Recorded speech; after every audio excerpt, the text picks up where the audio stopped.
This video is sponsored by me. I just put up a new motion graphics pack up on my store that contains 10 beautiful handmade graphical patterns that you can use as background or visual elements for your videos. So yeah, make sure you check it out. Thanks.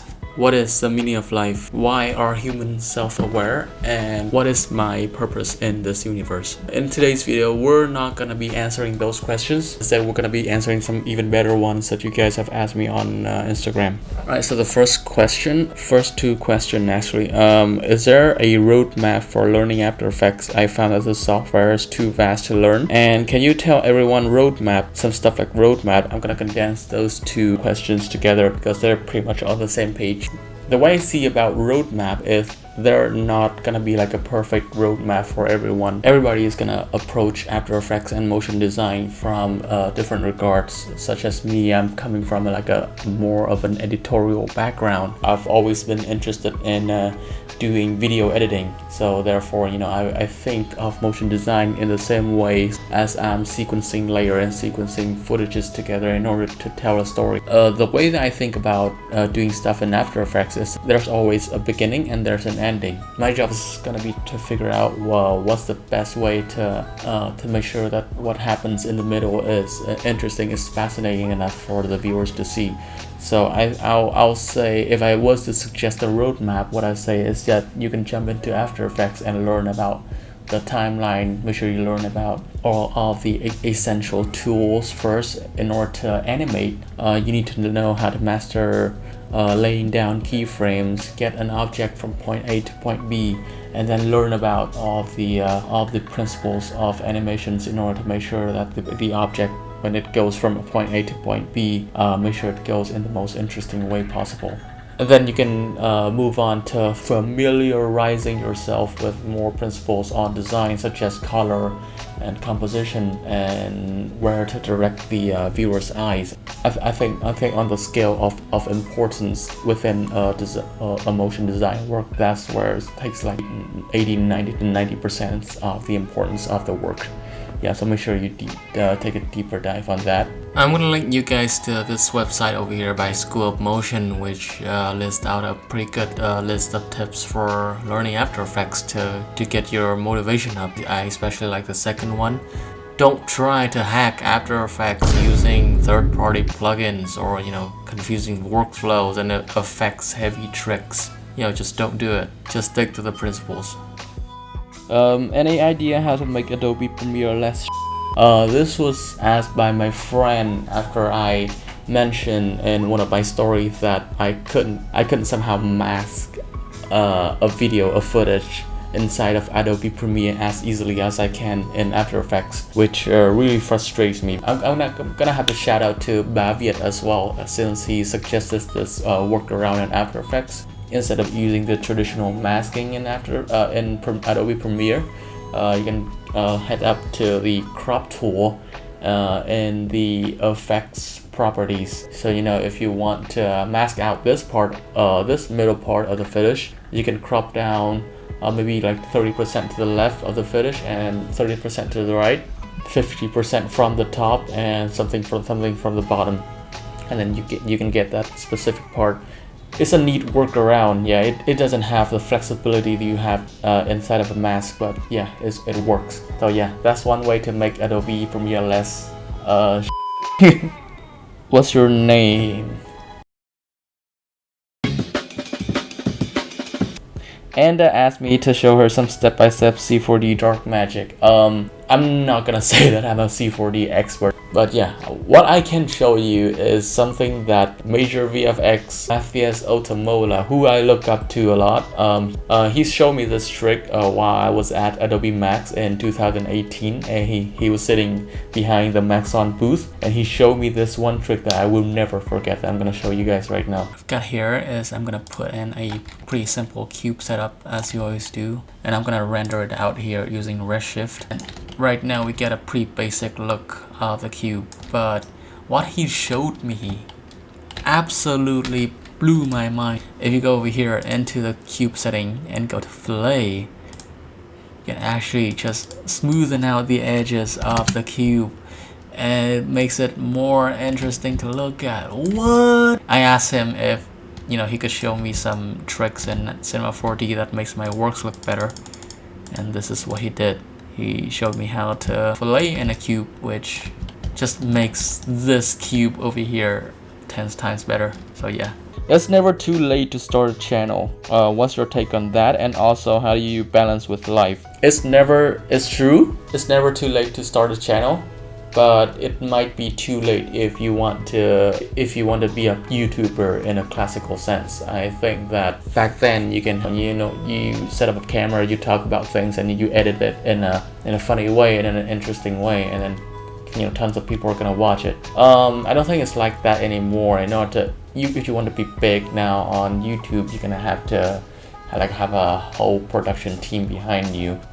I'm gonna link you guys to a video up here that's or maybe here, that explains my point very well. But if you want to start a channel that to get more valuable contents out, doing YouTube for me is not the main thing. I've always been doing motion graphics and stuff, and YouTube is just a gateway for me to explain more to you guys my process and interact with my audience more, because I feel that's more valuable and more human. And how do you balance with life? I remember one of my design friend, Gideon, she said this in one of her presentation, which sticks to me quite a lot. But you need to prioritize what you regard as work and what you regard as life.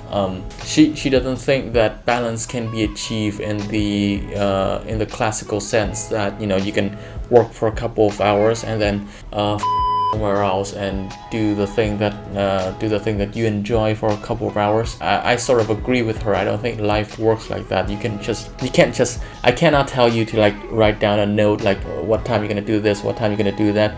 For people who's trying to still trying to work and still trying to figure out their life trajectory, I don't think that's the most practical use of your time. Instead, you should prioritize what sort of thing that you consider work and what sort of thing that you consider a life and thing that you enjoy. That's good for your mental health, And it's okay to have periods when you grind a lot and periods when you don't. Sometimes I just jump into After Effects and work on my passion project. I don't consider those works. If you're looking in from the outside, might be thinking that I'm working too hard on this project or something, but it's something that I enjoy, and that's something that I think is good for my mental health. If you're gonna ask me how you can balance that with life, I would say to pick a hobby outside of doing motion graphics, or to pick a hobby outside of that has nothing at all to do with your work. For me personally, I like cars. I like watching contents about cars, and I still watch a couple of old Top Gear's clip from time to time. It is something that gets me outside of the mental state of doing my job for a couple of minutes, and then I can jump back in. Other than that, I also bikes a lot, so that's also helped work out. How to manage layers when I too much layer in one composition? Okay, that's a tough one for anyone, I think. In the sense that sometimes you're gonna get these huge, ginormous projects that's gonna have 400, 500 layers, or even 1,000. That's when layer organization inside of After Effects is gonna be very helpful. I think the most important thing, eventually you're gonna have to jump from projects to project, and I think the most important thing you're gonna want to have is that to train your mindset to make sure that it's fully aware that you're jumping from project to project, and remember which order of all the layers are gonna be in, and which layer is masked onto which layer is parented to which. I think that's important to remember and keep in mind, because it's not gonna always be laid down for you. Because I mentioned before that I work in sequences, so that's how I treat motion graphics. Is I put them up in order of sequence. So in each of the sequence, I'm gonna label each of the layers differently, based on whether they're the main elements or whether they're secondary animations or elements, for example. I also label them differently if they're text or if they're background elements. Yeah, I think that sort of helps. And once I sequence that into the whole composition, I just turn all of these sequence into the same color, and your mind just sort of automatically clicks. It's just like get that visual memory of those order of colors of layers. Even though the layers are in the same color, you still get the visual memory of which layer was which color about 2 weeks ago, for example. Yeah, so that's one way to train your mind. That's one way that I always usually do. What do you think about AI and the future of our industry? I think that we are doomed, and AI is coming for us all. No, I think in order for AI to replace a significant chunk of motion designers, I think it'll probably take about 2 or 3 years. I don't know, maybe even less. You got like perfect squares and perfect circles, and they interpolate between each other. I don't think that's something that's gonna be easily replaced. Not even like simple shapes, animations. I don't think that's something that's gonna be replaced anytime soon. Still get a little bit of leeway because of AI. I'm pretty positive about the future of our industry. I think we're gonna see a lot more detailed works, a lot more creative works. They don't want to be the one that's left behind when AI reaches its full potential. I think that the works coming out of ordinary folk, for example, I think that's gonna be hard to replicate in AI. If you're the type of designer who injects a lot of personality and injects a lot of humanity inside of their works in terms of the labor time or the attention to detail, or how many frames go into this, how many particles gonna go into that, I think you're gonna be safe. Even though the works coming out of AI looks good, I still feel that it's a little bit soulless, and that's something that it cannot replicate. Is having a soul, is having a human who put in labor behind the work. I think that's the most meaningful thing. There's the other side who are like, in order to get AI to do the work, the client would have to describe what they want accurately. We're safe, guys. I think that's a much too arrogant attitude to go into this. If you're gonna have to say that out loud, I think you're a little bit insecure, and possibly you're afraid of being replaced by AI. They've done the same freaking joke about 3 times already. I don't think it's funny anymore. How do you approach animating a scene without any pre-existing planning or guidelines? There is a certain state that I want to get myself in every time I jump into a personal work. Okay, so as an example, if you're presented with a scene like this, you need to train your mind to start making association as soon as you see these shapes. So maybe this triangle thing here could be a pointer that is directing people's attention to the shape next to them. Maybe this square over here can be like it could be something that our ball over here is gonna bounce off of, and then it's gonna land on the top over here, which sort of looks like this pentagon over here sort of look like a platform for this ball to land onto. Maybe. And then also while this shape is moving around, the pointer thing over here is gonna point towards that shape in order to draw people's attention. You need to train your mind to start making these connections, trying to tell a story based on what they look like. I'm gonna go ahead and draw an example from something more abstract. This is an illustration from my friend Gideon, which unfortunately is from a project that didn't take flight. Over here we can see like illustrations of maybe like a gate or something. I can have it open up, and these over here looks like blocks of buildings, and these looks like entrances over here. I can have that in 3D space to either sides, and it could be like a spectacle, like a reveal moment. And these light sources over here, this looks to me over here, this part looks like it might be like a light source from outside of the room, reflecting into the room, reflecting onto details in the room. Yeah, it could be like that. What I'll suggest is learn more about stuff. You can't make works without knowing about the stuff that you're making works about. It's all down to experimentation and how far you can take it. How to be a master in motion design? I'm 3 years experience and I don't feel I am good enough. Yeah, sorry to hear that. Sorry you're not feeling you're good enough, but if you want to be perceived as a master of motion design, I think being a master is like taking something that people are familiar with and put like a creative spin, put like your personal touch into it, and it's something that people have done before, and you do it so masterfully that people can't help but associate you with that certain treatment. And then it becomes something that people hasn't done before. Put in the hard work to make sure that this looks as good as it can be, and consume other designers' work as well. Go onto Vimeo, go onto YouTube, and find inspiration. See what other people are doing, and put it through your creative filter and see what comes out the other end.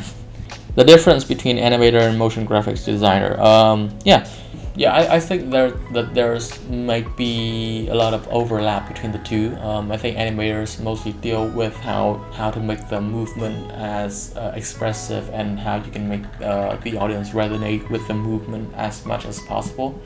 Not only making the movement more interesting, but also make sure that it also carries the story around. I think that's pretty important.